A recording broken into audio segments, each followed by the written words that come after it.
All right, welcome back to the deep dive. Today we're going deep, as we always do, on a pretty significant event in Japanese history. I Mm. mean, pretty disturbing too, honestly. The Nagayama Norio serial murders.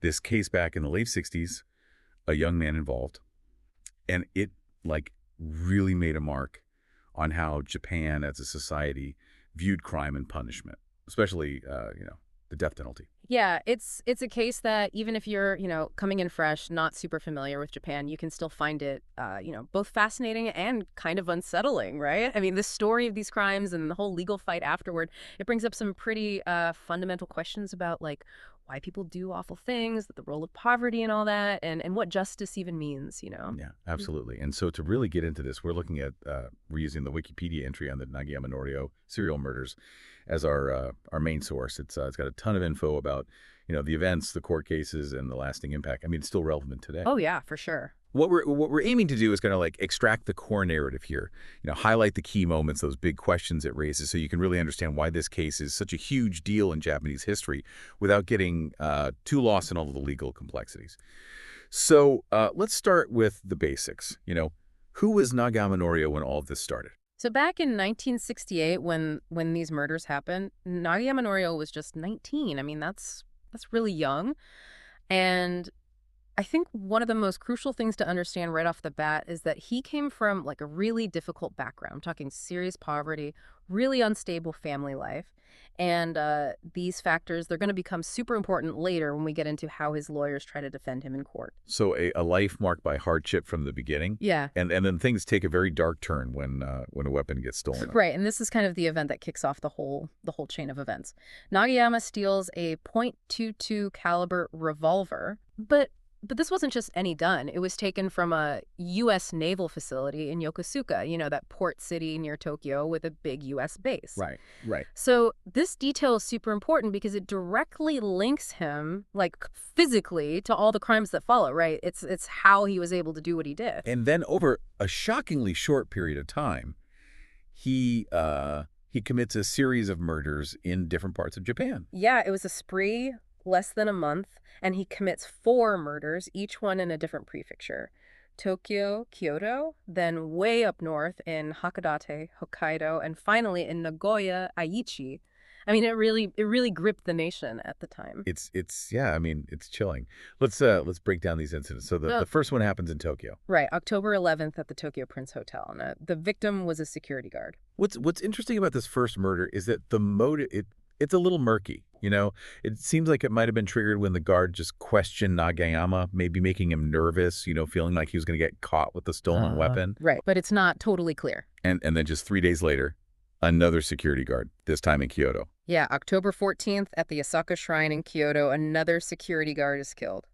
And this time it seems, a little more clear that Nagayama felt like directly threatened, feared the guard's suspicion.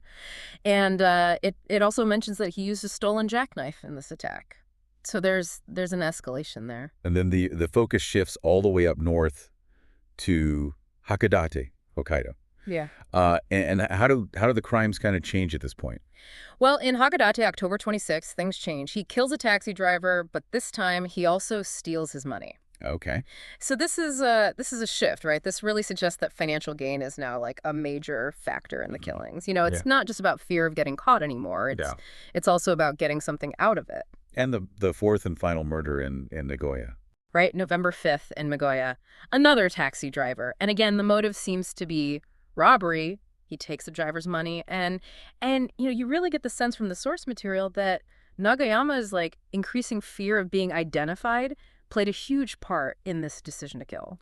It's so chilling to think that these victims were just, regular working people, two security guards, two taxi drivers, just going about their lives. Hmm. It really underscores, I think, just how random and brutal these crimes were, and and how terrifying they must have been for Wow. people in Japan back then. Oh, absolutely. It really shook, the feeling of safety for ordinary people, right, Yeah. across the country. And because it was happening in so many different places, it led to this like massive nationwide manhunt. It was designated police agency-wide area, important designated case number 108. I mean, that just shows you how serious this was in the eyes of, law enforcement. It was Yeah. unprecedented, required this huge coordinated effort across different police departments. Whoa. And it took months before Nagayama was finally caught. What finally led to his arrest? So several months after that last murder in Nagoya, April 7th, 1969, Nagayama tries to burglarize a business school in Shibuya, right in Tokyo. Busy area. Yeah, really busy. And he gets spotted by a security guard. He actually shoots at the guard. Wow. Luckily misses, but he runs off, and it's this attempted robbery that finally leads to his arrest. Okay. Okay. And so he's arrested for this attempted robbery, Mhm. and then he confesses to the earlier murders. Yeah, after he's in custody for the attempted robbery, the illegal firearm possession, he confesses to those 4 murders that had just, captivated the nation for months. Right. Right. And the first trial that followed, this is incredible. It was really long. It was the first trial in the Tokyo District Court. It went on for about 10 years. 10 years. And throughout this whole process, Nagayama, he consistently argues that his poverty, his lack of education, they're the root causes, It's like he's saying, this is why I ended up doing these things.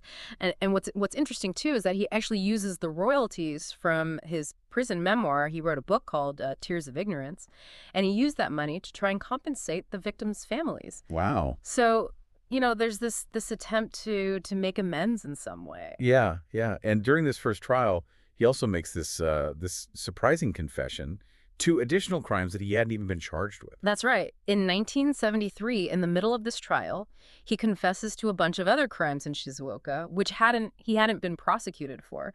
Theft, arson, there was even an incident at a bank where he brandished a gun. And he claimed that the police, they knew about him, that they knew about these other crimes, but let them happen. Wow. So this led his defense team to accuse the authorities of, what they called a power crime, Right. like some sort of cover-up or negligence. And despite all these, these arguments about his background, with these later confessions, the first trial ends with a very severe punishment. It does. In 1979, despite his lawyers arguing his age at the time of the crimes, 19 years old, incredibly disadvantaged upbringing, and even presenting psychiatric evaluations, there's something called the Ishikawa appraisal, Yeah. which suggests he may have had PTSD-like conditions stemming from his traumatic past. The Tokyo District Court sentenced him to death. They acknowledge his difficult past, but ultimately they focus on the cold-blooded nature of the killings, what they perceived as a lack of remorse, and they hand down the death penalty. And this is where things get really interesting legally, right? Yeah. Because there are appeals, Mm. and these appeals eventually lead to a really significant legal principle in Japan. Exactly. The case goes through several appeals, and it's during this process that this thing called the Nagayama Standard is established. And the Nagayama Standard, it's basically the criteria for when the death penalty should be applied in Japan. Okay. So it's Japan's legal checklist for the death penalty. It becomes hugely influential in every capital case after this. So in the first appeal, the sentence is actually changed, right? Yeah. 1981, Tokyo High Court overturns the death sentence and gives him life in prison instead. And they point to his age, 19 at the time, his disadvantaged upbringing, and they even see evidence of, beginning remorse. Okay. He gets married in prison. He tries to compensate the families. They even suggest, some level of societal responsibility for not intervening earlier in his life. Could things have been different? But the prosecutors, they weren't satisfied with this lighter sentence, so they took the case to the highest court, right? To the Supreme Court of Japan. That's right. 1983, the prosecution appeals to the Supreme Court. They argue that the High Court's decision was way too lenient and contradicts, existing precedents regarding the death penalty in Japan. And the Supreme Court's decision was pretty shocking, wasn't it? It was. It was really significant and kind of unusual.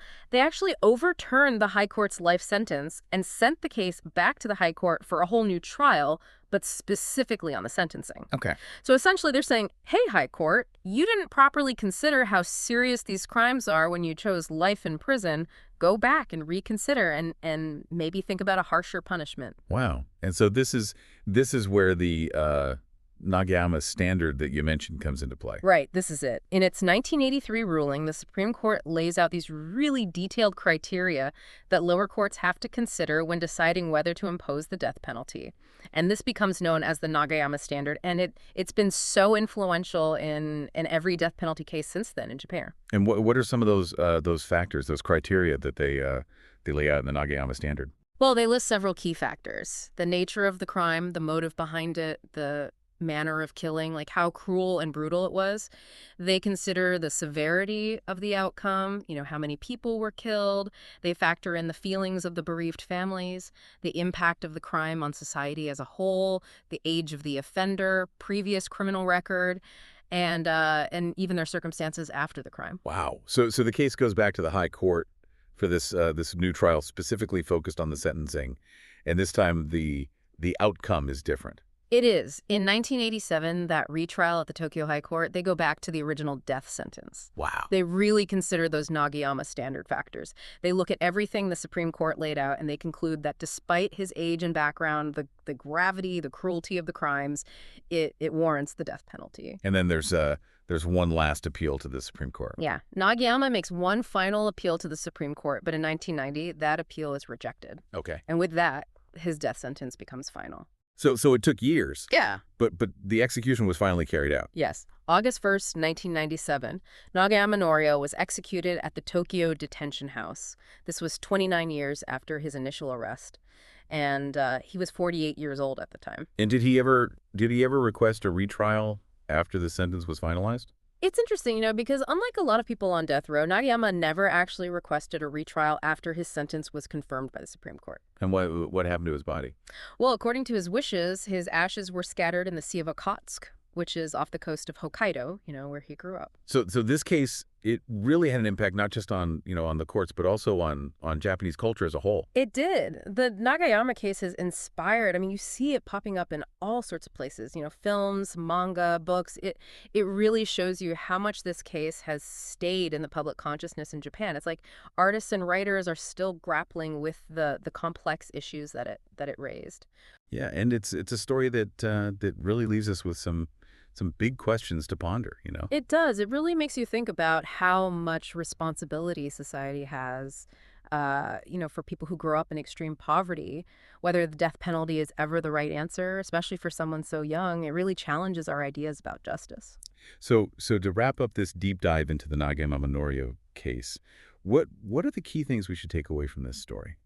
Well, I think the Nagayama Norio case is a really stark reminder of just how interconnected everything is, Yeah. Individual actions, these massive societal factors like poverty and how our legal systems work. And the Nagayama Standard that came out of this, it remains a really crucial benchmark in all the debates about capital punishment that are happening in Japan. And for someone who maybe doesn't know a lot about Japan, about Japanese history or law, why should this case be something they think about? Well, even if you're not familiar with Japan specifically, this case, it offers a really, compelling look at how any society, how we grapple with these really serious crimes and the unbelievably difficult questions around punishment and justice, the details of the case, the stolen gun, these dramatic legal battles. It's a powerful story that really goes beyond just one country or one legal system. Yeah. And here's something to really chew on. How much should someone's background, the circumstances of their upbringing, how poor they were, how much should that factor into how we understand their crimes and the severity of their punishment? Does society bear any responsibility in cases like this? The Nagayama case really forces us to confront these really uncomfortable and complicated questions. And if this deep dive into the Nagayama Norio case has kind of piqued your interest, we encourage you to explore more. The Nagayama Standard itself, that's a whole fascinating rabbit hole to go down. The debate about the death penalty, both in Japan and around the world, it's ongoing. You might also find his memoir, Tears of Ignorance, to be a really thought-provoking, if challenging read that gives you his perspective on these events. Excellent. Well, that's all the time we have for today. Thank you so much for joining us on The Deep Dive. Thanks for having me. And we'll see you next time. See ya.